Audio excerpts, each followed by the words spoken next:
아쿠팡스 시간입니다.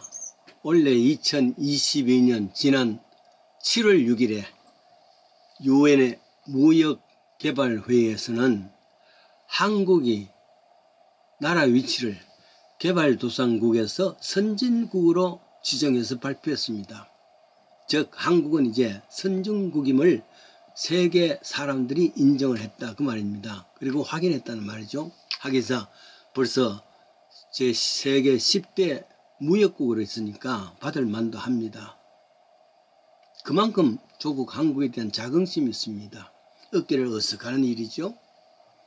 6.25 전후 이승만 정권 때는 정말 살기가 어려운 북한보다도 저 아프리카보다도 못한 초빈국이라 부를 수 있습니다. 한국이 말이죠. 이는 가장 후진국이었습니다. 불과 60여 년 전입니다. 박정희 때의 개발도상국이라 그렇게 표현을 되다니만은 전두환 때는 신흥국, 나중 결국 노무현 때는 선진국이라 이렇게 인정을 했습니다. 선진국의 조건은 무엇이겠습니까?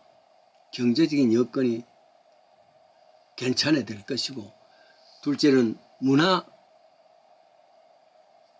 사회적 수준일 것입니다. 셋째는 삶의 질이 될 겁니다. 미국 사는 이민자들은 한국들에게는 마치 그렇게 가난하고 먹고 살기가 어렵던 친정집이 갑자기 부자가 되었다 하는 느낌과 같습니다. 그래서 이제는 한국이라는 선진국에 도달했던 자긍심을 갖고 당당히 사는 모습입니다. 그런데 이런 자부심이, 이 자긍심이 하루아침에 무너진 사건이죠. 서울의 이태원의 참상입니다. 원래 들어도 지난 8월 인도네시아에서 축구장 경기를 하다가 관람하다가 서로 싸워가지고 또 서로 먼저 나가려 하다가 174명이 죽었다. 깔려 죽었다. 그리고 300명 넘게 부상을 당했다 소식을 들으면서 후진국은 다르다. 그렇게 치부했지 않습니까?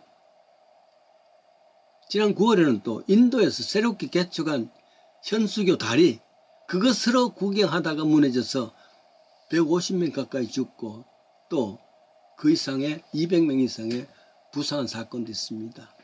후진국은 역시 달라. 물론 한국에도 이런 일이 많이 있었습니다만 그때는 한국도 후진국이라 하는 것으로서 익스큐스가 되었습니다. 위로가 되었단 말이죠. 제가 한국을 떠나기 전 바로 전에 1970년 4월에 서울에 있는 마포구 창청동의 산기슭에 있던 시민 아파트가 15채 중에서 한 동이 완전히 깡그리 붕괴됐습니다. 34명이 죽었다 그랬습니다.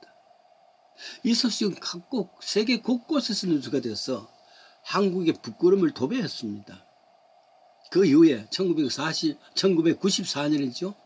10월에 한강 다리 중 하나인 성수대교가 무너지면서 그 위를 지나가던 택시, 버스, 특별히 아이들 아침 열심으로 참 학교 가는 아이들 32명이 죽었습니다. 1995년 6월에는 서울에서 부자 동네인 서초구에 삼풍백화점이 무너져서 무려 502명이 죽었습니다. 부상자는 1000명이 넘는다 그랬습니다. 세상에 어쩐 일이니. 그러나 이거는 다 후진국일 때 그럴 수밖에 없다. 이렇게 이야기로 돌릴 수 있습니다. 그런데도 불구하고 2014년 지금부터 10여 년 전도 안 되죠. 청해진 소속 여객선 세월호가 전남 진도에서 침몰해서 수학여행을 가던 대부분의 아이들 중심으로 승객 470명 중에 304명이 수장이 되었습니다. 이 청해진 여객선 주인이 유병헌인데 어릴 때 대구 동인동 삼가에서 같은 이웃에 살았던 아이입니다. 참 어렵게 살았는데 성공했다 했는데 쓸쓸히 저 전남 순천에서 죽음을 당했죠. 이들 사건들이 하나같이 후진국에서 일어난 일이니까 그럴 수 있겠구나 취급을 하더라도 이번 용산에서 이태원에서 있었던 사건 도무지 변명할 수가 없습니다. 왜냐하면 선진국이라는 유엔의 어나운스가 몇 달 전에 있었단 말이죠. 세계적으로 창피한 일입니다. 어째서 할로윈 데이가 미국의 축제인데 한국에서 야단했는지 모르겠습니다. 하기사 2월 달에 있는 발렌타인 데이도 미국보다 한국이 더 야단이죠. 심지어 화이트 데이, 블랙 데이까지 발전했지 않습니까? 참 문화는 요사한 겁니다.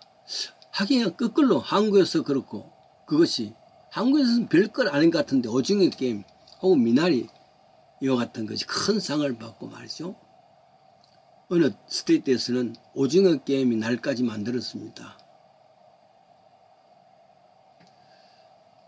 첫째가 서울 신촌길 홍대 앞에서 목회를 합니다. 바로 건너편이라 그랬습니다.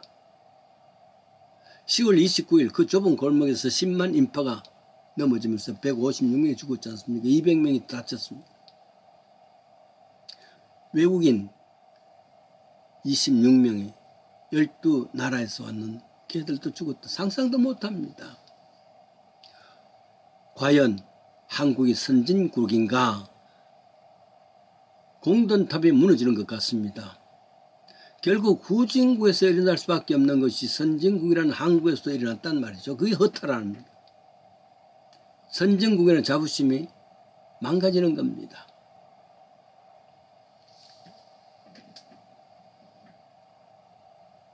어릴 때 죽은 자들을 두고서 흥정하는 후진국을 최빈국 누구 때문인가? 누구 때문이다 누구 때문이다 하는 그 책임 소재를 찾기 위해서 야단을 합니다.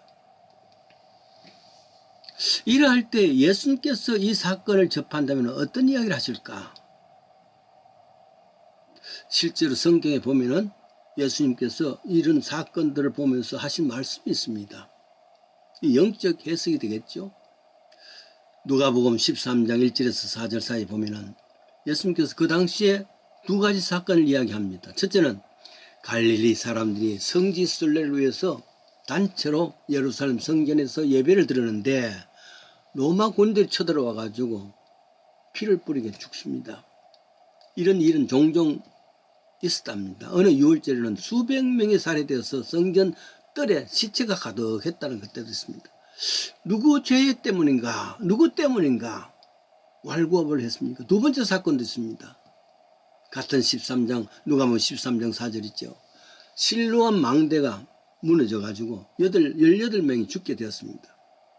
아마도 망대를 높이 쌓고 국가의 자랑으로 여겼던 그런 장소겠죠. 그 장소를 한꺼번에 여러 사람이 가다 보니까 무너졌습니다. 18명이 죽었단 말이죠. 성경에서는 이 일을 가지고 무슨 정치적인 흥정이라든지 시체 흥정이라는 것은 또 건설사를 위한 부조리라든지 이런 밝히는 것이 아닙니다. 예수님께서 이 두 가지 사건을 전해 듣고 난 뒤에 죽은 갈릴리 사람들이 살아있는 갈릴리 사람들보다 죄가 더 있어서 그런 것 아니다. 당시에는 불행이 죄의 결과라고 생각했습니다. 인과응보지요. 욥기도 그랬지 않습니까? 새 친구들이 찾아와서 네가 잘못한 것이 있으니까 이같이 벌 받는 거야. 그랬습니다. 예수님께 해석은 다르겠습니다. 누가 그랬다? 누구 죄 때문이다? 그게 아니라 회개치 아니하면 너희도 저들 중에 한 사람 되었다. 즉 사건을 보거든 누구 잘못 때문이다 하는 그것들을 야단하지 말고 자기 성찰하라. 자기 죄를 자복해라. 회개를 촉구한 겁니다. 선진국이라는 바벨탑이 무너지는데 억울함과 창피한 대신에 각자가 맡은 위치에서 대통령으로서의 또 장관은 장관으로서 행정자들은 행정자에서 거기서 스스로를 바라보면서 누구 때문에가 아니라 내 마음을 스스로 바라보면서 각자의 부족을 회개하는 마음 가질 수 있다면 그거야말로 선진국의 사람들일 줄 믿습니다.